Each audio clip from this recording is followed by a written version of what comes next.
নির্বাচন নিয়ে নানা ধূম্রজাল তৈরি হয়েছে অভিযোগ করে বাংলাদেশ জামায়াতে ইসলামের নায়েবে আমির ডাক্তার সৈয়দ আব্দুল্লাহ মোহাম্মদ তাহের বলেছেন, জনগণের সঠিক নির্বাচনের মাধ্যমে যে জনপ্রতিনিধি তারাই রাষ্ট্র ক্ষমতায় বসার সত্যিকারের হকদার। অনির্বাচিত সরকার কখনোই জনগণের সরকার নয়। নানা অজুহাতে নির্বাচনকে বিলম্ব করার চেষ্টা দেশবিরোধী এবং ৫ আগস্টের চেতনা বিরোধী।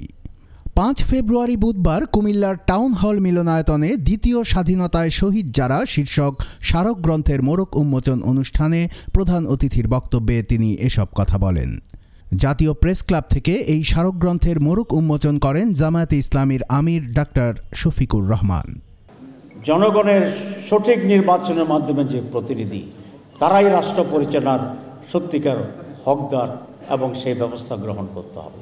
অনির্বাচিত সরকার কখনোই নিরাপদ সরকার নয়। এই জন্য নানা অজুহাতে নির্বাচনকে বিলম্ব করার প্রচেষ্টা একটি দেশবিরোধী এবং ৫ আগস্টের চেতনা বিরোধী একটা তৎপরতা হিসাবে এই জাতি গ্রহণ করবে। তবে নির্বাচনকে সুষ্ঠু করার জন্য, গুণগত পরিবর্তন আনার জন্য কতিপয় সংস্কারের প্রয়োজন। জামাত ইসলামীর পক্ষ থেকে আমরা নানা সংস্কারের প্রস্তাব দিয়েছি, সেইগুলো দ্রুত সম্পন্ন করে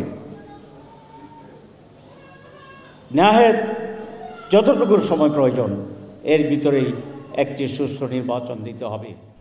ডাক্তার তাহের বলেন, ফ্যাসিবাদ হটানোর সময় কে আলেম, কে সাধারণ জনতা, কে বিশ্ববিদ্যালয় শিক্ষার্থী কোনো বিভাজন ছিল না।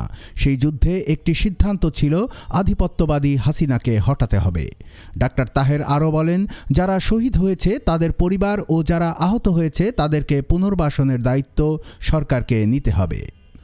কুমিল্লা মহানগরী জামায়াতের আমির ও কেন্দ্রীয় কর্মপরিষদ সদস্য কাজী দীন মোহাম্মদের সভাপতিত্বে অনুষ্ঠানে বিশেষ অতিথির বক্তব্য রাখেন জামায়াতে ইসলামের কেন্দ্রীয় সেক্রেটারি জেনারেল মাওলানা এটিএম মোহাম্মদ মাসুম, কুমিল্লা অঞ্চল টিম সদস্য আব্দুস সাত্তার, অধ্যাপক লিয়াকত আলী ভূঁইয়া, কেন্দ্রীয় মজলিসে শুরা সদস্য ও কুমিল্লা দক্ষিণ জেলা আমির মোহাম্মদ শাহজাহান, কেন্দ্রীয় মজলিসে শুরা সদস্য ও উত্তর জেলা আমির অধ্যাপক আব্দুল মমিন।